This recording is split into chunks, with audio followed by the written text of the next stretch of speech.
Welcome everybody once more to Road Conversations, and today I'm delighted to be able to be here with Edgar Cardenas, managing partner at Monster Rolloff. And Edgar, thank you so much, brother, for taking time out of your day on a Saturday morning. We know we could have been at home with our families, or we could have been at the office doing some work. Yeah. But brother, you chose to come, and for that, honestly, I really do appreciate you. Thank you, Tony. Thank you, honestly, for giving me this platform and allowing me to be on here and share my journey. It's been a wild ride, like they say, and I'm really happy that I could talk about it. Dude, so I want to start by highlighting how you and I met. Running.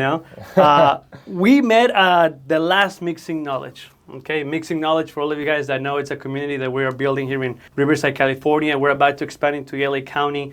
Stay tuned to hear more about that. However, Mixing Knowledge is to bring in business owners. It's a community in which you come and you get to meet somebody else who's in business, and you get to hear about speakers. But first, I want to hear, how was your experience to Mixing Knowledge? How did you end up coming? What are some of the benefits that you have already gotten from there? It's kind of like a little promotion, if you don't mind. Yeah. No, it's not a promotion. It's your testimony. The thing is, it doesn't even need to be. All I got to do is be honest. I've come to Mixing Knowledge, and I know I was a little nervous at first because I haven't networked much. But I was like, I had to get myself out of my bubble and come network. And so I came to Mixing Knowledge, met you, met a ton of awesome speakers. There are things that the speakers talked about that I've already implemented into my business that have been a huge benefit. Nate was giving social media advice. Oh, shout out to Nate, social partner at Mixing Knowledge. I really took that, I ran with it. I changed my whole philosophy on social media, and it's been helpful. Brandon gave a whole bunch of great advice on how to use artificial intelligence to your business. I've already started using that, ways to even, how he said, it's someone you could talk to as a person and use as sort of an assistant, and a partner even. And I began implementing that. Aside from the speakers, I met this real great guy named Julian. Shout out to Julian. I was just on his podcast yesterday. Me and him are in the same industry. And Heritage, right? His name? Heritage Dumpsters. Follow him. Heritage Dumpsters. Heritage Dumpsters. Follow him on Instagram. Subscribe to him on YouTube. We've already worked together just off that one event. It was how long ago? Wasn't even that? It's about to be 2 months. Yeah. Because we do Mixing Knowledge every 3 months. The next one's next month in July. July 11th, Mixing Knowledge? 17. July 17. But it's about to be 3 months. Yeah.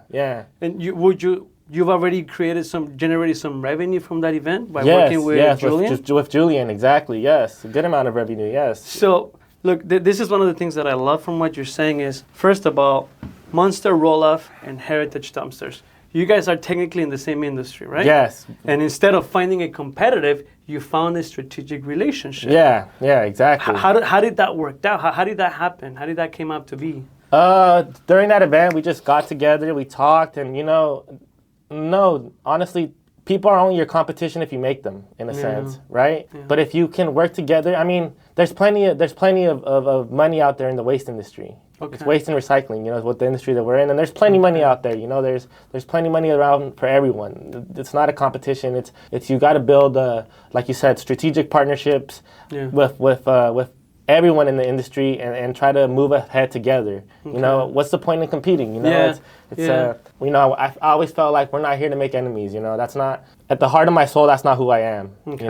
I always try to be a benefit to people. How can I help people? How can I assist people? And that's my approach to life. And so that's how we have been able to become not only business associates, I'd say, but friends even. That's so cool, man. Yeah. And now you guys stay in communication. Would you say weekly for businesses, for business purposes, or how is that relationship developing ever since you guys left? We have each other's number. Sometimes we text each other, just Instagram. We'll DM each other. Just not really so scheduled. More naturally whenever the opportunity comes up. Yeah. So I'm really happy to hear that, man, and that is the whole point that we're trying to do with Mixing Knowledge. But Monster Rolloff. When did your pops establish Monster Rolloff? Let's see. Monster Rolloff Services, Inc. was established 2013. By not only my dad, but my mom, my late mother, and so both of them. And it was both of them that came together and created the business, yeah. You guys are in a space that I was not aware until I met you at the last event, which is the waste services, the removal services. Yeah. For somebody who's not familiar with this space, what exactly did you guys do at Monster Rolloff? Great question, Tony.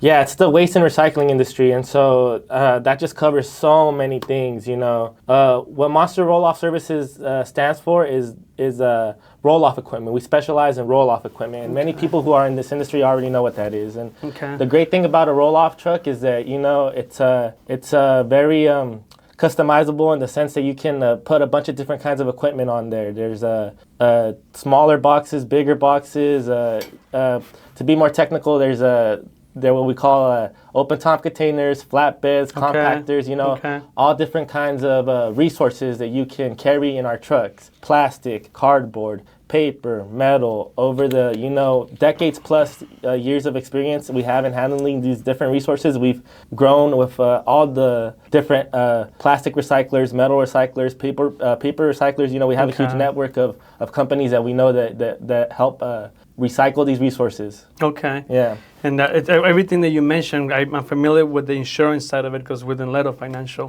obviously we were trying to help you guys insure the vehicles, and that's something that we have insured here in Leto Financial. So shout out to Leto, which is sponsor of this podcast. You grew up in a household where your dad is your hero. Yes, sir. You grew up looking at your dad, seeing him establish the company. You were 20 years old, right, when he established Monster Rolloff?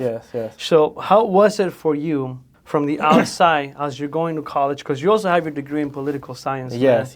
Which it's not easy to go to a university, get your degree, and then still kind of learn the business, and then come into the business to run it the way you were doing it, not to help your dad and all your brothers and sisters, but you are taking a big role into the operations of the company. Yeah. So take me back to when everything started, as you were being aware of what your dad was doing in the industry. How was that for you, looking at from the outside looking in, what your dad and your mom were doing at the time?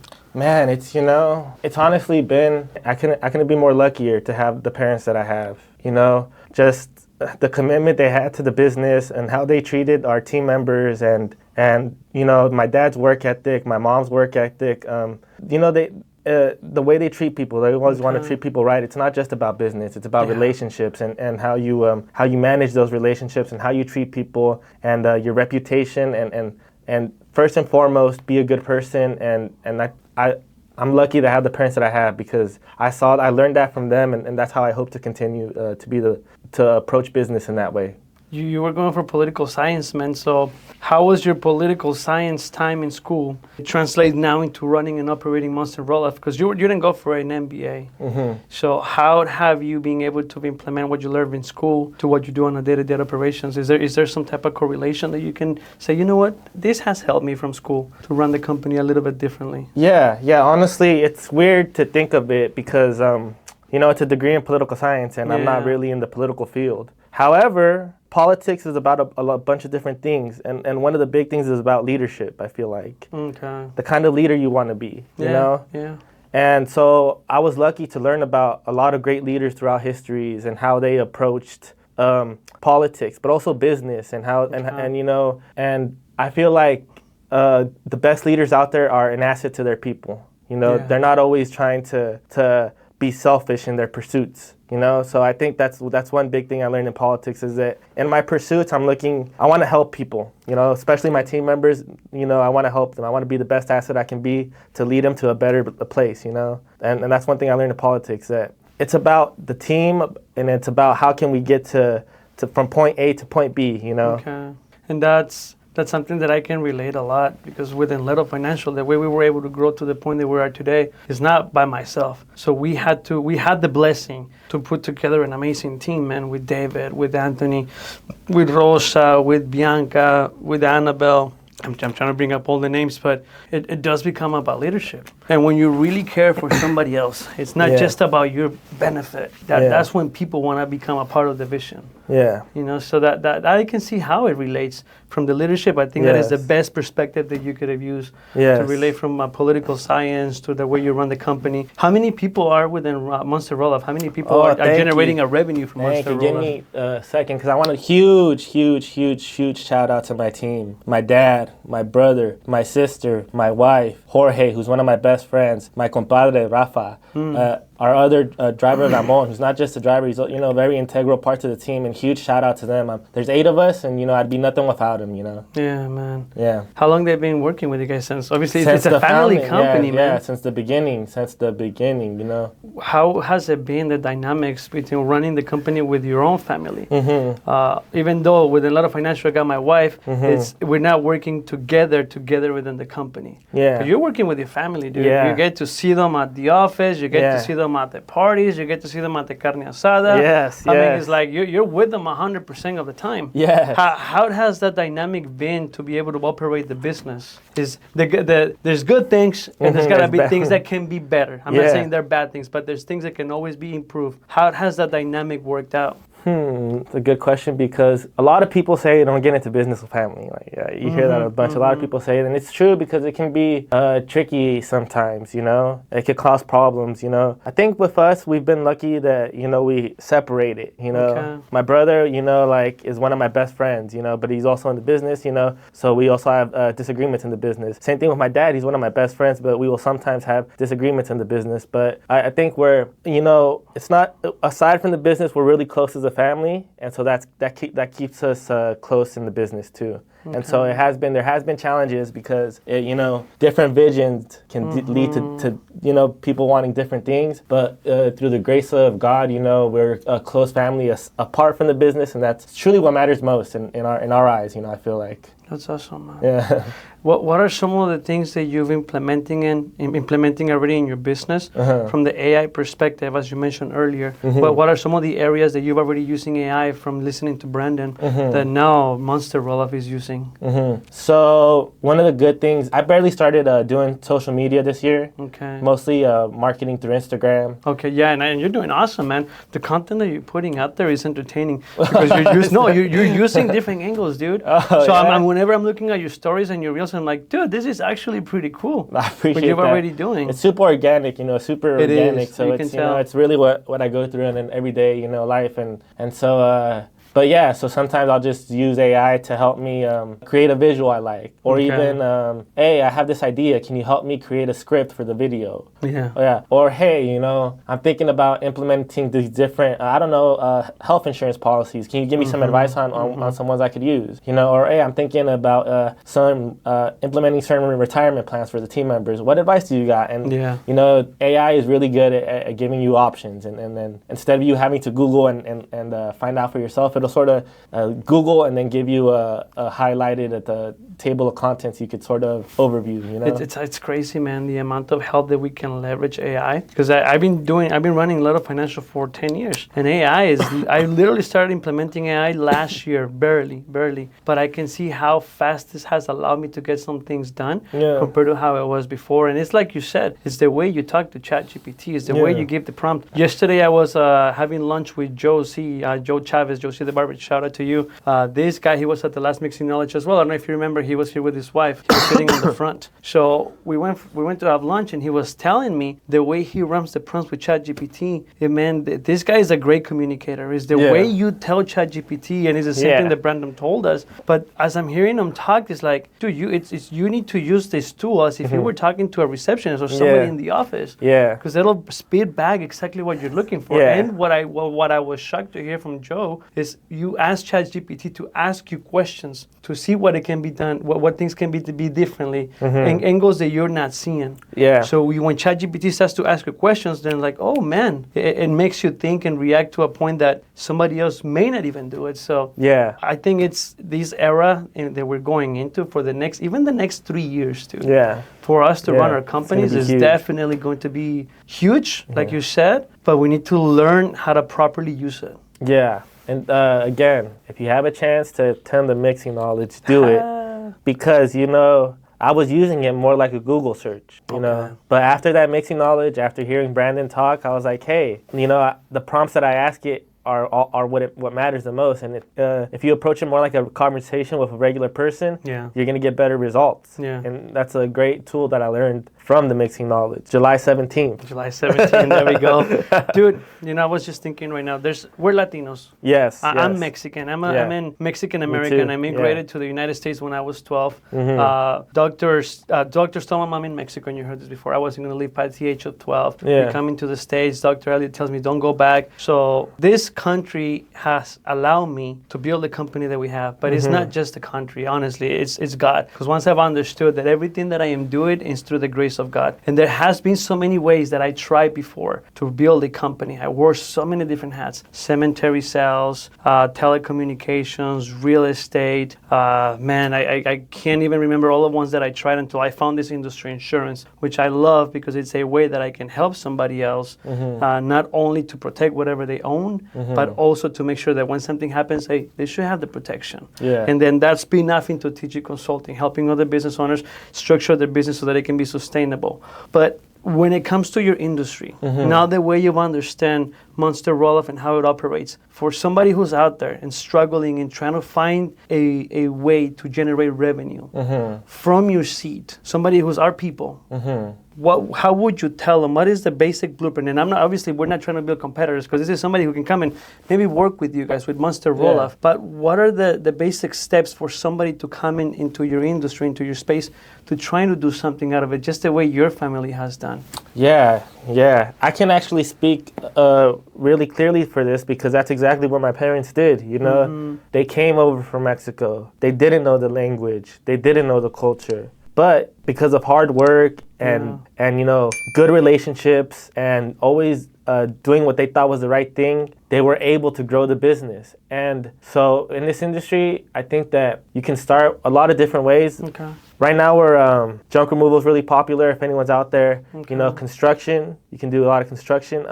There's landscaping. There's you can do sort of like tree cutting. That's a huge one in our industry. There's a lot of people that are doing tree cutting, especially the high trees, man. That's high risk and it pays pretty well. Yeah, exactly.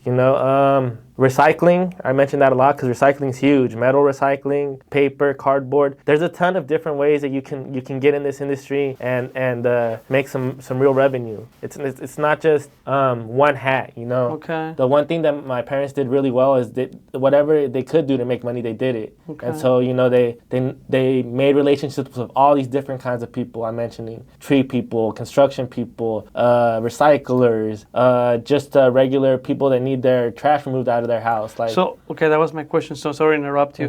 Intentionally, they made friendships and relationships with all these people. So what they were doing was offering their service to come and you do the work, you do everything you got to do. We'll come and we'll do the cleanup. Or how were they tying up the revenue part to the relationship? So luckily, because my dad got his start in this industry with metal recycling. That's a huge one for us. That's how he started. He was a roll-off driver for a metal recycling company, and you make connections with that. And so he already sort of knew what the process was of metal recycling. And so he went to different recyclers and made connections and offered his services out there. And if somebody would want to do this, what would be the basic equipment? Would they need to have a flatbed? Would they need to start with a roll-off? Because obviously not everybody has the capital to go and get a roll-off truck. It's not that. It's honestly you need to have an investment. You need to have some capital to be able to start in your industry. I say start with the roll-off truck. I know someone who has started with a roll-off truck and they're up to 3. Shout out Moises. He doesn't even have boxes or nothing. But he's been able to scale just with the roll-off truck. What are some of the what is the highest expense within Monster Rolloff to be able to operate? What is the highest expense for the business? Probably insurance. Commercial insurance, Commercial insurance, I was looking for that answer. Thank you. Commercial insurance is very expensive. Let's say you don't have your Class A. You need your Class B to drive a roll-off truck. And let's say you just got your Class B. Your insurance premiums are going to be higher. Versus, my team, we've had years of experience driving. So it does make a difference. And it's still high, So especially with everything that the insurance industry has been gone through. You guys just got increases of like 20 to 30% sometimes. Yeah, easily. And so I think that's one of the biggest challenges, the capital for finding the capital to build a roll-off truck. And then if you're a new driver, the commercial insurance is going to be a process too. And also probably finding an industrial lot to park your truck is going to be a challenge, you know, because there's not many left. There's not a lot of space out there. There's not a lot of space out there. But, you know, God willing and you know, try hard, it can be done, you know, it can be done. You know, I've seen it. I've seen people do it. You know, you and I have something in common a lot, and I'm going to switch gears a little bit on the conversation. Both of us lost our parent. I lost my dad during COVID to cancer. You lost your mom. Yeah. Liver issues during the same time. Yeah, 2020. So I know this isn't a testimony that you and I have talked already behind cameras, because this is another thing, is you and I were building a really cool relationship, man. Yeah. We gotten the chance to go to service together. Yeah. We've met our families, our daughters met, both of us are girl dads. Yeah. You know, shout out girl dads. Shout out to our girls, Jade, Hazel. Love you girls. So, dude, a lot of the times as a business owner, before, I didn't know that I could build a relationship with God. And I didn't know that this relationship with God would allow me to become a better business owner, would allow me to become a better father, would allow me to become a better husband. And this is something that a lot of people tend to not think about because of the noise of having to run a business, you know? So, to me, about 9 months before my dad was diagnosed with cancer, I started to have the calling to come and get to build a relationship with God. So it's like a two-part question, okay? But more than just a question, I'm switching the conversation into another direction, which you've probably already seen. Yeah. It wasn't until I started to really understand that my life can be so much easier if I start to build a relationship with Jesus. But it took me to go through a lot to be able to say, you know what? Okay, what is it to build a relationship with God? I know for a fact you've already gone through that journey as well. But when was the time in your life, first and foremost, before I go back to our parents, when did you have the moment to say, let me get to know who this guy is, who God is, who Jesus is? When was the moment in which he made the first introduction to yourself? We sort of talked about this before, and I guess that's another good thing that I learned in college is that was one of I took a class and I had a real spiritual awakening, learning about philosophy and you know, different religions, and I really could found the reason behind Christianity, and I think that was one of my first spiritual awakenings, was in that class and having a professor talk about God. Which class was this? It was a philosophy class, and I wish I could remember the number, you know. But you remember the professor's name? Should I say it? Yeah. Professor Zettner in Cal State San Bernardino. Yeah. No, and the reason why I wanted you to say that is not a lot of people, at least I've never heard a testimony in which they tell me they met Jesus when they were going to college. You know, it's like, because when we're going to college, it's party time. Yeah, you know, and it was. Let's not go there. Let's keep it here. But, I mean, for you how was it that, what did he say that it kind of opened up the door to build to your spiritual world versus just this world right here? I think it all comes down to whether or not you believe you have a soul. You know, I didn't even think about that before. But consider that question. Do you or do you not believe that you have a soul? Because the soul isn't a physical thing that you could touch. Yeah. You know, it's not something that science can prove. It's something very religious and spiritual. But deep down, I know I have a soul. And it affects who I am as a person. It can't be explained unless you really think about God. And so I think that was one, you know, I've always been a very curious person. And so I asked a lot of questions about a lot of things, but I never really considered that question. And then if you consider that question that, hey, do you believe that you have a soul or not? And how does the decisions you make affect that soul, you know? Because your soul, it can either be a big, beautiful, strong tree, or it could be a plant that's barely making it. You know, it depends on how you water it, right? Or how you feed it, the sunlight you give it. And so or a dry tree that's about to break if you don't ever build a relationship. Whoa. Yes. And so for me, it was that question. And I think we should all ask ourselves that. Do you believe that you have a soul? And if you do, what are you doing to help grow that soul like a muscle, you know? Yeah. So what was the first thing that you did after you heard that question? What was the road to your spiritual awakening? It's bumpy, very bumpy, you know? Okay. I'm not perfect, man. I made a lot of mistakes. I make mistakes every day still, you know? So I guess it's a journey of mistakes that I'm in. Yeah, you know, we all are.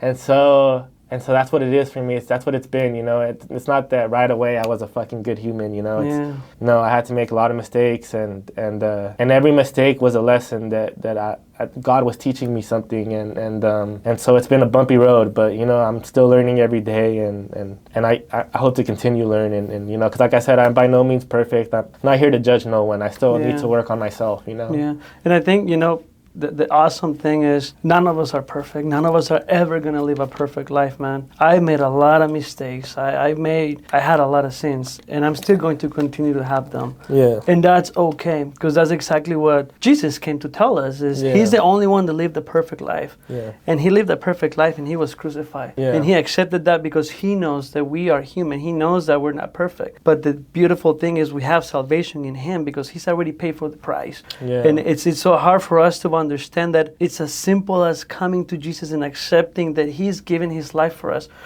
for us to be saved. Yeah. And you think about it, what this is grace. What is the meaning of grace? But look, it doesn't matter what my daughters do. I'm always going to love them because they're my daughters. Yeah. Even if they make the worst mistakes in their life, I'm still going to love them. Yeah. Am I going to be proud of those things? I'm not. But I'm always going to love them because they are my daughters. So if you're any out there who's a parent, you can relate to this message. But it's the same feeling that God has for us. He loves us no matter what. Unconditionally. Unconditionally. But now we need, just the way we need to make sure that we raise our daughters, we need to make sure that they know when they're making a mistake. Yeah. He does the same thing with us. Yeah. But the point here is we don't have to let our sins from the past determine the rest of our life. And we cannot turn back into our past and let our past hold us back. Because otherwise we're going to turn into a pillar of salt. Yeah. You know, so that's a good point. It's an amazing journey to know that I'm not perfect. And we need to be okay with it. Because I still have salvation. Because I have come to accept Jesus Christ. And now, to me, is this point on is what matters, not this point behind. But I still am aware that whatever I did on the past, it's still not a mistake. Because it brought me to where I'm today. And I think that's what a lot of people hold back to, or they don't build a relationship with God, is because, man, I've done all these things. I'm such a horrible person. I'm not going to come to him like, no, it's okay. It's okay to accept that we're not perfect because he is the perfect one, and we can come and build a relationship with him. And then he starts to give us discernment. He starts to show us the way that we can make this bumpy road just a little bit smoother, just a little bit, it's a little bit more straight. But it comes with actions. It comes with work. It's like we cannot just come and expect our daughters to do the right thing if we don't teach them what are the right things should do. So it's still going to be up to them to try to make the right decisions. Just like it is up to us to make the right decisions day in and day out. But what are some of your practices that you have implemented to build a stronger relationship with God now that you have a relationship with him, now that you're getting to know him better? What has been your journey to build a relationship with him? What have you actively done to build a relationship with them? Personally or for the family, you think? Personally. I think, you know, just reading the New Testament, you know, I'm more audio booking, you know, because I'm a driver, and so that's one thing I do. I love praying with my daughters. You know, I love praying with my daughters before they go to sleep. It gives them peace. It gives me peace. You know, just a chance to connect with God on a personal level when we're there alone. You know, it's very it's good. It's like, you know, you sleep better at night, you know? And so I think those are some things that I'm doing. You know, I need to go to church more. I don't do that often, you know. Hey, but we went together. We went together, you know. And so I think I should start doing that more, you know. Hopefully I can start implementing that too, you know. Because before I thought, man, I'll just read the Bible or I'll just, you know, do this and that. But, you know, maybe you should be open to more ways for God to connect with you. Well, it's just the beginning, man. That's how I started. I started just reading the Bible, like I was telling you, before my dad passed out. Before he was diagnosed with cancer. I had the calling and I had the feeling that something was going to change. So I started reading the Bible. 9 months later, he gets diagnosed with cancer, terminal illness. And then that's how my relationship started with him, just reading the Bible. But the next step, once it's you grow and you build a relationship. It's like you do with anybody else. You have to get to know them. You have to start the relationship, and eventually they become your best friends. You know. But to me, it all started the way you're saying you did, is by reading the Testament. The New Testament, the book of Matthew is one of my favorite ones. And the cool thing about Sandals is we're doing the whole year. The book of Matthew. But once I started to build a relationship with them deeper, man, did he started to show himself to me. That I started to be present with him, and I noticed when he was next to me. I'm talking about God. And I've shared with all of you guys the testimony when my dad, before he transitioned, there was one night before he passed away. No, there was one night way before he passed away, because he was still conscious at this point. My cousin Erica was there, my cousin Steven, my brother, and my cousin Steven is leaving the house. We're all at the apartment in Azusa. And my cousin Steven is leaving, and I'm upstairs, and my cousin's down there. And I remember seeing him going like this in his hand. And at the time that he was doing it, I was feeling a lot of energy going through my body. It was like electricity just going through my body. And I noticed that he was feeling it too. And I asked him, dude, are you feeling that too? He's like, dude, yeah, I'm feeling it. And the minute we both acknowledged that we were feeling the same energy going through our body, dude, it just came and hugged us. It became so much stronger. The feeling of the energy and the presence, whatever that was. And he felt the same thing. And he tells me, dude, it just got stronger. I'm like, dude, I'm feeling it too. What? That was weird. So he goes on. I walk inside the house. I'm gonna try to put some pictures for this one. So there's a round table. My cousin Erica is sitting on the far front of the table. My brother's on this side. So I grab the chair and I sit down, but not facing them. I'm facing the opposite. I'm facing the living room. And I'm hearing them talk. They're having a conversation. Down the hallway, there's the room where my dad was chilling and my mom was in the other room. And we were all just hanging out. Everybody was gone. So I remember sitting on the chair, facing away from my brother and my cousin. And then all of a sudden, from being in the same room with them, I was no longer there. I saw myself in one side of the street, okay? And on the other side of the street, there was one light pole. Like, kind of imagine thinking the light pole this is, but it's huge and it's dark out there. And then on the very far end, there was a tunnel and there was a wall of river rock. And then in the middle, in the front of the tunnel, I can see my dad. And it was my dad on his younger version. And I remember my dad was telling me, like, are you my son? He said, yeah, I'm your son. And then I asked him, are you my dad? He says, yeah. And then I asked him, is this how you get to go? He says, yes. So I remember when I had Jade, okay, it was a new timeline. It was my wife, Wendy, Jade, and myself. So there's a new timeline going. And then all of a sudden we had Hazel. Okay, so Wendy, Jade, Hazel, and myself. So now there's a new timeline. So in the timeline that my dad saw me at that time, he had already had my brother, but he didn't have me. Because I remember telling him, I'm your younger son. He says, okay. So all of a sudden, I'm back. Dude, I'm back in this world. I'm back in your body. I can feel you. Exactly. So I'm shocked. Yeah. I can't make of what's going on. So the very first thing that I do is I stand up. I walk down the hallway. And I sit on the edge of the bed. I walk into the room, and the bed was facing us. And I sit down on the edge of the bed, and my dad just opens up his eyes and he says, what's up? The very first thing that came out of my mouth. Did you see that? So I'm wondering, he's going to tell me that I see what? Yeah. What are you talking about? No, he tells me, yes, I saw that. Okay. Then I ask him, my next question is, where are you right now? He says, I'm in both sides. Okay. My next question, who's there? He says, everybody. Everybody's there. They're waiting for me. All the energy that I felt outside with my cousin Steven, it's like that was their living room. That's where they were hanging out. That's how it felt when I was out there. Like there was just so many presents there. All of my ancestors, all of the people that have left before us, they were there waiting for my dad. And my dad told me that without me telling him. Your experience. My experience. I said, okay. And my next question was, when are you leaving? He says, I'm not ready. They can wait for me. I'm not in a rush. Edgar, that was my last conversation with my dad. And up to still, at this day, I ask God, why did you allow me to live through that experience? Why me? But that has helped me to accept his transition so much. So much. Because even though I lost my earthly father, meant that I gained a relationship with my heavenly father. So I grieve my dad, but it wasn't the way some people grieve their family members. I lost my dad. There's grief on both sides of the avenue. One side of the grief is with God, the other side is without him. And I took the path that had God in the grief. And my grief was so beautiful. There's beauty in grief when you do it with the hand of the Lord, because you understand this is not the end. And he allowed me to see that it's not the end of life. That life continues. And I had the chance to speak on it with my dad before he transitioned. Yeah. That helped me so much. And I hope this testimony for some of you that are out there that are going through grief. If you lost a family member, choose what path of grief you're going to take.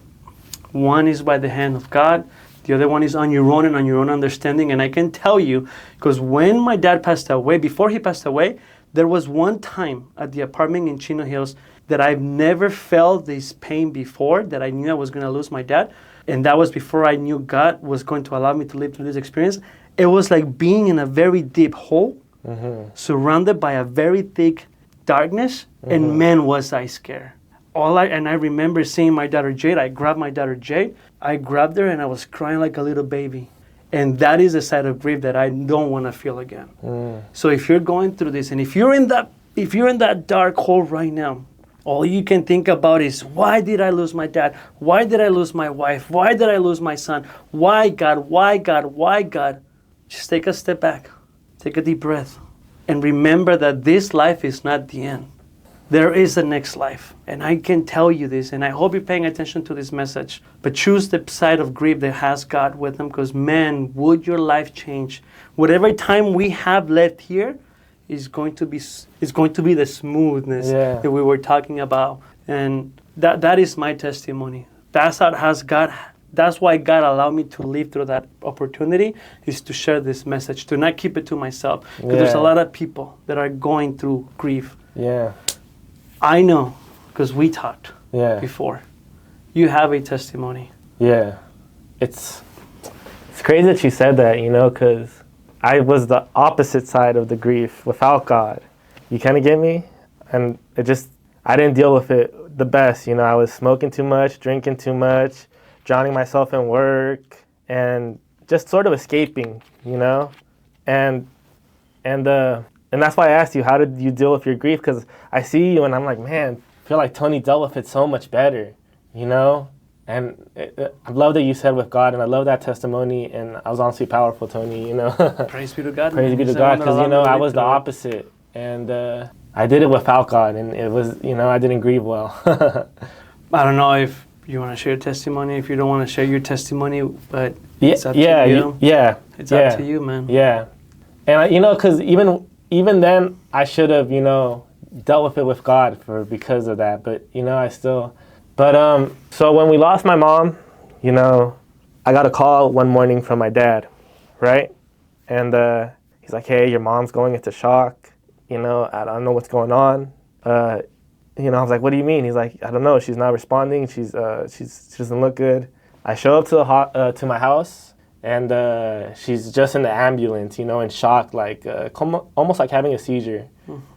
And so paramedics take her down to Redlands Community Hospital, and they admit her into ICU, and that's pretty much when you're, and so she was they put those tubes down her throat. I don't know what they call them, but they put a tube down her throat to help pump oxygen into her. They were just keeping her physical body, trying to keep it alive, and so that's the last, I thought that's the last thing I was gonna see. Well, the last time I was gonna see my mom was just in that seizure mode with a tube down her throat, and this went on for like a couple days. Like it's hard to remember, but like 2 or 3 days. Anyways, I was having a tough time dealing with that. Obviously, there's a little church, or I'm not sure if you can call it a church, but there's a chapel. There's a chapel in the Redlands Community Hospital downstairs, and so and that sucks because sometimes we only see God when it's moments like that, and we should at times try, we shouldn't always wait for something like that to happen to see God, But anyways, I go downstairs. Go into the chapel. They have, what are those things you pray with the, like the pew, so you can go on your knees? Yeah, so I go on my knees, I start praying, I close my eyes, I envision myself talking to Jesus, and sure enough, like, I can see it, in my head, where I'm there talking to Jesus. He's sitting on the throne.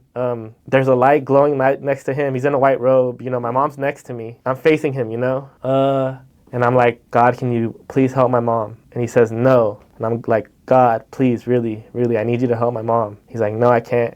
And then I asked again, and on the third try, God, can you help my mom, please? I need help. I just hear a boom, you know? Or he says yes, or he says okay, and then I just hear boom. And I open my eyes, and the power to the whole hospital went out for like a minute, you know? The power just shuts off.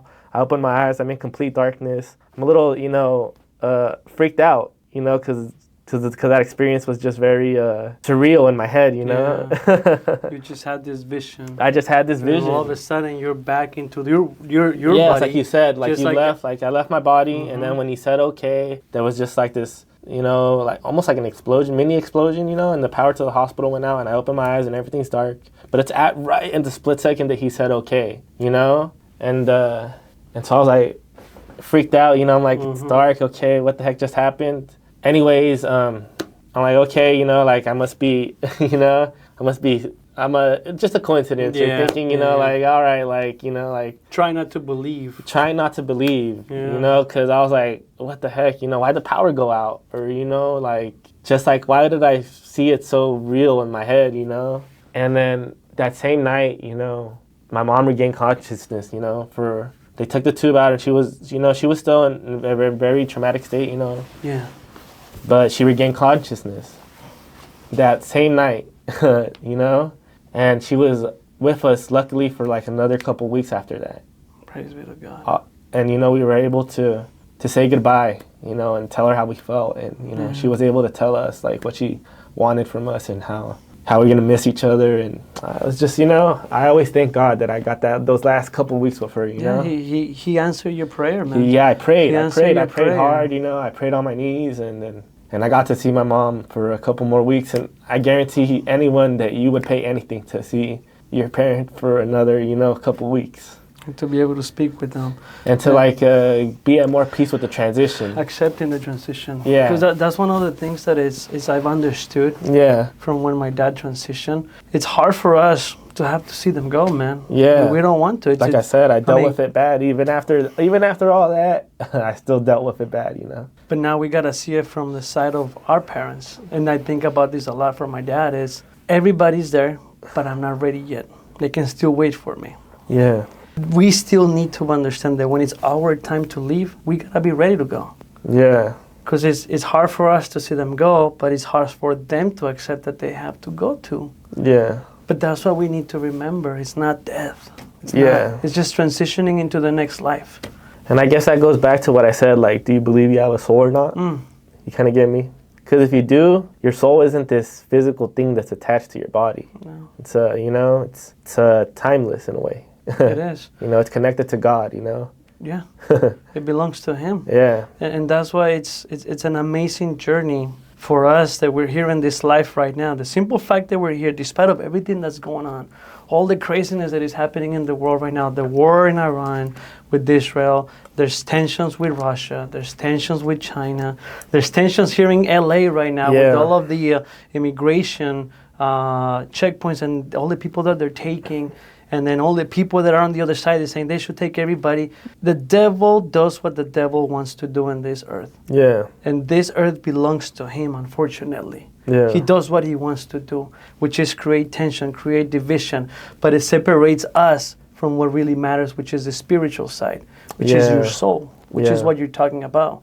And when we let all this noise take control and take the first road seat of our life, it's so hard to understand that our soul belongs to Him. And at some point, we will have to leave. And when that point comes for us to live to the next life, either your soul will be going directly to Him or it may not go. It will not go to Him. Yeah. Depends on what we do in this life. But you will face Him. We are going to face Him. And just I know, because I faced Him. You know. I mean, you had almost a near-death experience on an accident. Yeah, right? yes, you know. When was that accident that you had, and where was it at? I know a lot of people here in Southern California. Where was the freeway? It was on the 215 accident? freeway. Okay. Yeah, and in my Rolloff truck, you know. Let's see, it had to be like 7 years ago. Okay. 7, 8 possibly. 6 to 8 years ago, you know. It's hard to. But yeah, the front tire. I'll send you some pictures too, so you can see this. Please, man. So you can see how crazy this was. But yeah, my front passenger tire just popped. I don't know if I hit something on the road or what it was. And so I just go barreling straight towards the divider.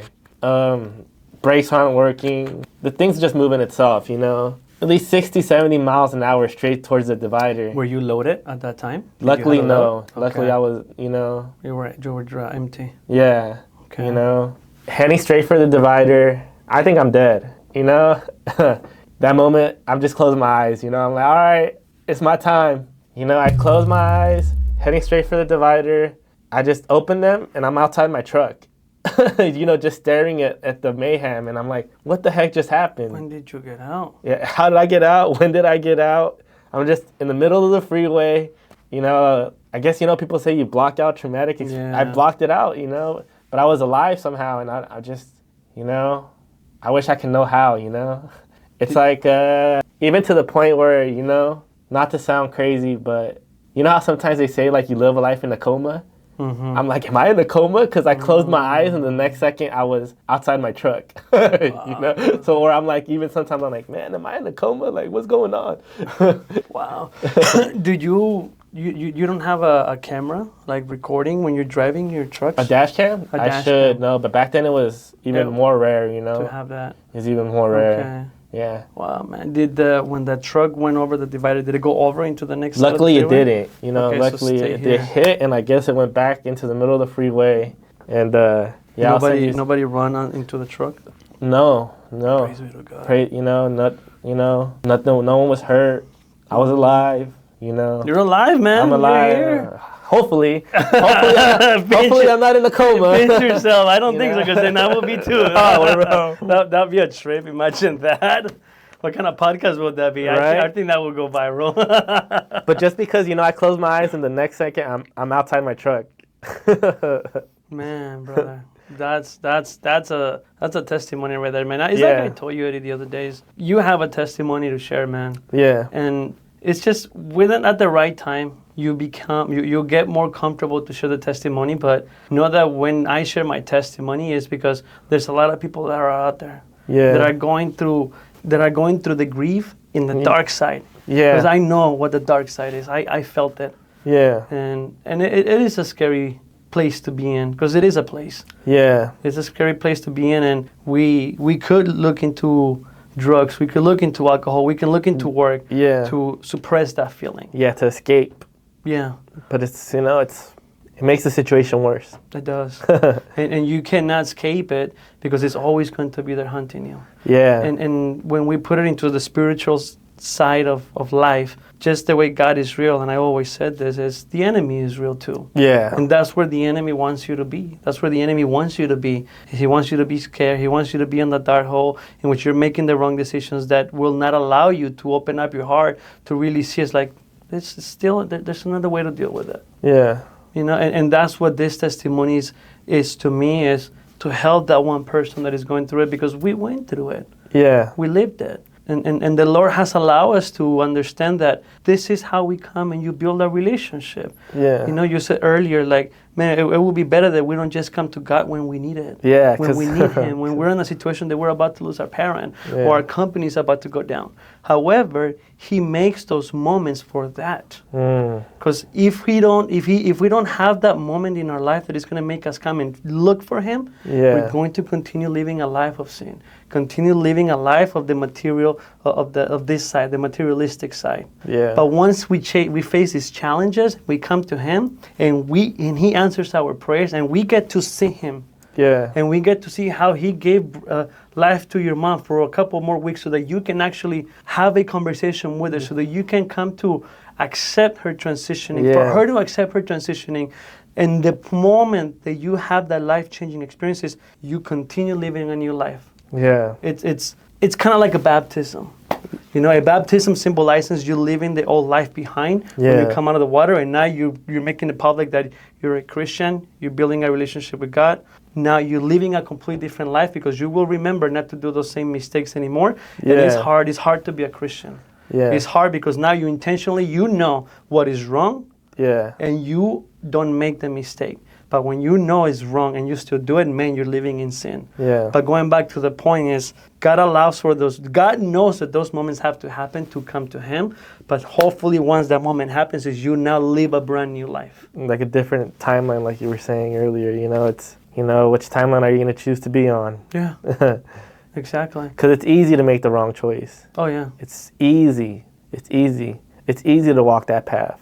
Yeah. It's much harder to try to live the right way. The right way. It is. And that's why not a lot of people want to do that. A lot of people that I want to do what makes me happy. Yeah. I want to do what's right for me. Yeah. I want to do, as long as I don't hurt anybody, that is what the enemy calls for. Yeah. Because once you understand what it really is to earn the righteous path, it's a lot of work.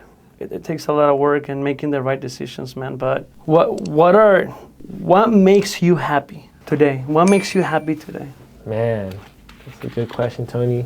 My family, of course, my wife and my daughters and my brother and my dad and my sister, my extended family, her extended family, trying to be a good person, and just getting to spend time with them and do things like this and learn more, and I think that's what makes me happy. What are some of the things that you want to do different coming into the next year? What are some things I want to do different coming into the next year? Whether it's professional, whether it's business-wise. What are some of the things that you want to change? I think I struggle, sometimes, like, you talk a lot about how you prioritize things, right? Like, and what comes what. And I think business is too high sometimes for me. Mm-hmm. Where I should, I'm going to be, focused more on my family first, and then business, and that's one thing I'm going to change, I need to, not worry as much about, the business, and, worry more about home, sometimes I drown myself in work, and I'm a workaholic, but that's not always good, it's not always good, and that's one thing I'm going to change, to try and be home more and spend more time with my family and put them first. And you said it really, really well when you told me, how can I lead a business if I'm not even leading my home life? And it's one thing I need to change. I need to be the best possible leader at home first. And that's one thing I'm going to change. What does that look like to you, becoming a good leader at home? Mm-hmm. Forget the business. What does that look like to you? Probably, explaining to my daughters, like, again, because we don't go to church, or we don't really talk with them. They're not reading the Bible like that. They're still young. So maybe try to deepen their connection. Their spiritual connection with God, and I think it would do them well. Like, let's say something unfortunate happens to me tomorrow, and I'm not there, and they don't have this ability to discern good and bad. Did I do my job? Yeah. No. So sort of need to teach them that. That I'm glad you touched on that point, because remember what I said earlier. When I lost my earthly father, I gained a true relationship with my heavenly Father. Yeah. So therefore, my grief wasn't painful. Mm-hmm. I can tell you it wasn't painful. But that is something that I think about today. Is, to me, being a good leader at the house, mm-hmm. first and foremost is God.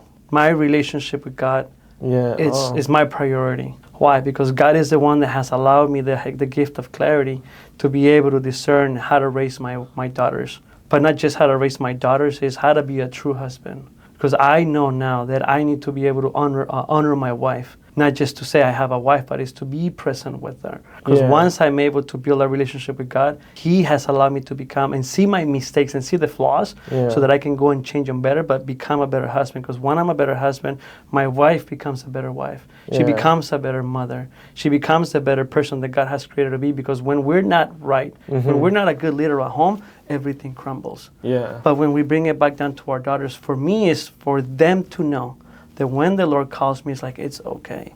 Because even though your earthly father is leaving, you have that relationship with your heavenly Father. But it's up to me and my wife to build a solid foundation for my daughters to know, hey, there is God. Bring your family to God. Because once you bring your family to God, they're never going to walk away from Him. They might walk away from Him, I'll take that back, but they will come back to Him. Because they know He's there, because they grew up seeing a father who honors God. Yeah. A father who praises God. A father who's not ashamed to go on his knees and pray the Lord. Because when our family sees that, that's how we become a true leader at the house. And then being a leader at the office, being a leader at work, it's so much easier. Yeah. The true leadership begins at home. At home. And that to me is it's making sure that my daughters know that there is a God. Yeah. And that God is real. Yeah. And that God walked amongst us as man. And that is through Jesus Christ. That is what it is for me to become a leader and to make sure that my daughters build a relationship with them. And I think for all of you out here, if we want this world to change, that's how we change this world. Yeah. Is by letting God lead our life, lead our business. But we don't hear that because the enemy is so in control of what is happening in this world that all we think about is hate between each other. And now people are asking me, why aren't you talking about what is happening in with all the immigrants? Because it doesn't matter what I said, it's not going to make a difference. Yeah. And that is what the political society wants us to do, is to divide us. But when we really come and we talk about what really matters, which is the Lord, then you stop fighting. You don't pick a side. You just try to bring everybody together and understand, make God the center of everything you do in your life, and your country will prosper. Yeah. We want this country to prosper again. We need God to make sure that it comes and runs this society. Yeah. And stop letting the enemy control us on a daily basis. Yeah. You know? The New Testament never said, hey, go out there and protest, or, you know. Yeah. There's protesting, it's okay. However, when you're protesting and you're creating an environment that is now leading into violence, it's not right. Yeah. Now, would there be people that come and infiltrate a protest to create these riots? Yes, I believe they do that. But once again, literally, what is the point of us putting all of our social media presence into that? You're feeding the wrong fire. Yeah. But you are right. The Bible never talked about protesting. But I mean, if you think about it, all of the disciples, when they were going out there, that's what they were. Yeah. Jesus did protest on the synagogue by spreading the good word. Exactly. You know, not by rioting or looting or, you know, how can you make a change? Spread the good word. Spread the good word. You know, you really want to make an impact? Spread the good word. Spread the good word, yeah. And for all of you out here on social media, that is my challenge to you. Yes, go ahead and share all the messages that you want to share from people, from all of the protests. Do it. But why don't you share your message about, especially if you know God, share this message. Share the message of how God changed your life and how becoming a son of Christ or a daughter of Christ has changed your life. And let these messages take over social media instead of all of this crazy noise that we're seeing every day right now with the riots, with the protests, with the unfortunate decisions that the immigration is making to taking the wrong people. But once again, what do we gain by sharing that message on social media? It's not going to change it. Yeah. You share this message, people will pay attention to that. We love, agape, true love. It's like you said, like the powers that play want to divide us. Yeah. You know, they divide and conquer. That's their strategy. They want to divide us. That's what this looks like to me a lot. They're trying to divide us, you know. Put people on opposite sides of a situation, and then that's how the country is gonna, you know, is gonna ultimately fall if it does. It's gonna be from the inside. It's not from gonna the inside. Not no outside threat. It's from polarized political situations creating a divide amongst the people. Yeah. You know, and I'm not saying, you know, because I don't agree with what ICE is doing, you know, and I don't agree that, you know, we should be, you know, letting everyone in, you know, but I just, you know, it just feels like we're not going in the right place. Yeah, no, you know, it doesn't. You know, we really want to make a change, then we have to find a different way to do it. You know, dividing isn't going to work. It's going to just break the country. And the true, you kind of bring it back down to the last administration. A lot of people was allowed to come into the country. Mm-hmm. But what about the people that was already here? Yeah. They were already doing the job. They were already doing the right things. Yeah. And they didn't get the opportunity to have a path to at least a residency. Yeah. I'm an immigrant. Yeah. I came to the United States when I was 12. And I was able to get my green card by the grace of the Lord. And I was able to become a citizen by the grace of God. But there's still a lot of people that they haven't had the chance to get that. Yeah. And they have been here for a very long time.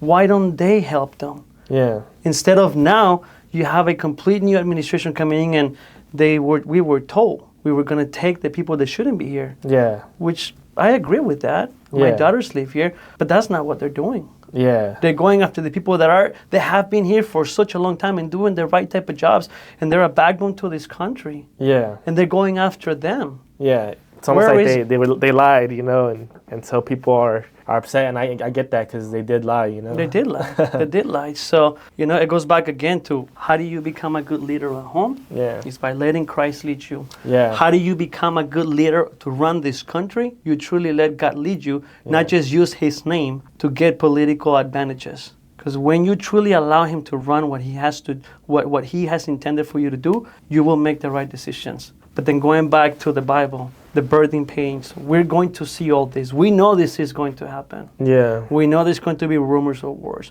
We know there's going to be riotings. We know there's going to be signs. And it's all already there on Matthew. I think I even have it here. All of these things are already here on the book.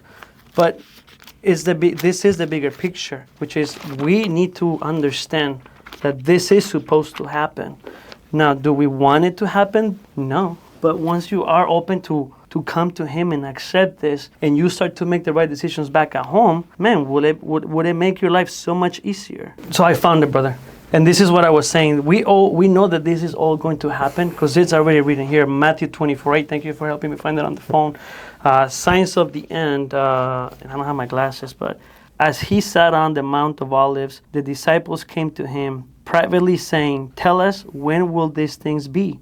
And what will be the signs of your coming and of the end of the age?" And Jesus answered them, "See," I can see now, see that no one leads you astray. For many will come in my name, saying, I am the Christ. And they will lead many astray, and you will hear of wars and rumors of wars. See that you are not alarmed, for this must take place, but the end is not yet. For nation will rise against nation, and kingdom against kingdom, and there will be famines and earthquakes in various places. All these things are but the beginning of the birth pains. It is everything that we're seeing. Matthew 24:8. One second, thank you for helping me find it. Kingdom against kingdom. What is happening right now? You just said a division. They're trying to create division. They're trying to put us against each other. That is really what I believe is really going on. Me too. What we're seeing right now with the riots, with the protests, is just the top of the iceberg, man. Yeah. But it's not really what's behind the mirrors, behind the smoke screens. There's something bigger coming. Yeah. But we know this is going to happen. And how are we going to be able to get through these points is by this. Yeah. Is by coming to him, building a relationship with him. I always like to say this is, the Bible is not about religion. The Bible is about building a relationship with God. And my good friend, my partner, Hector, he once told me, Bible, what it stands for. And I said it before in our life. Mm-hmm. Bible technically could be, and to me it is, basic instructions before leaving earth. Mm-hmm. Bible. When we come and we grab this book, and with an open heart, we read it, we are going to be able to find all of the answers to all of the struggles that we have gone through and to quiet out all the noise that is happening out there. Because at the end of the day, this is earth. I really like that. Basic instructions before leaving earth. Bible. Man. When he taught me that, I'm like, man, I've been reading the Bible for the past 3.5 years, dude. Yeah. And I've gotten so much wisdom from it. Yeah. But, brother, I think we're coming to the end. Before we finish up,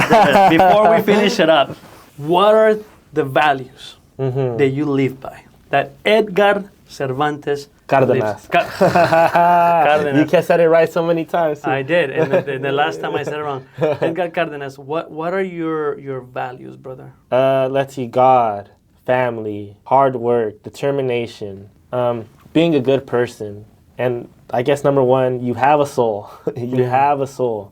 What are you doing to nurture that soul? Yeah, that is awesome, brother. I want to thank you once again for coming today. But I should have been the one that got you a gift, man. And honestly, dude, we gotta hold this up like this. Man of God, dad, husband, hero, protector. That's Tony. Dude, man, I'm speechless, obviously. I don't know what to say. But I've never gotten a gift like this. And the reason why it means a lot to me is for somebody to put a tag on me and for it to be this tag, man, it's what I see. It's praise, man. it's something that I've been praying for so that I can go out there and just plant the seed into somebody else. And the fact that you and your family came to church with us after 10 years, that means a lot to me. And if somebody's going to put a tag on me, and it's not the tag of Little Financial. It's definitely not that tag. It's not the tag of TG Consulting. That's not the tag I want to wear. But this is the tag that I would say I'm going to wear proud, man. That the fact that you thought about me when you saw this shirt, it means a lot to me. And I really did. I'm telling you. That's who you are, Tony. I appreciate it. As I've said, I'm speechless, brother. I'm going to be wearing this one proudly, dude. I'm going to think about you every time I put it on. Thank you. Thank you so much for coming here, brother. I appreciate you, man. Everybody out here, I hope you listen to the whole podcast. I pray that you are finding answers to all of those questions that you have in your heart, to all of the noise that is out in your heart, to all that tornado. The way I always explain it in business, in my presentations, is it's tough to run a business. It's tough to be a family member. It's tough to be a son. It's tough to be a husband. It's tough to be a brother. It's tough to be a sister. Then on top of that, we want to come and choose to run a business. It's a tornado. Just learn to quiet the noise down. Learn to search for the gift of clarity, which is to see your life from the outside looking in. Remember what the Lord allowed me to remember. You want to search for the gift of clarity? Remember this formula. Identify, visualize, structure, execute, and remain intentional. All that equals clarity. But clarity is a gift that you're going to be able to get from God. And what is this? Is being able to see your life from the outside looking in so that you can quiet all the noise that is happening and you can put it in buckets.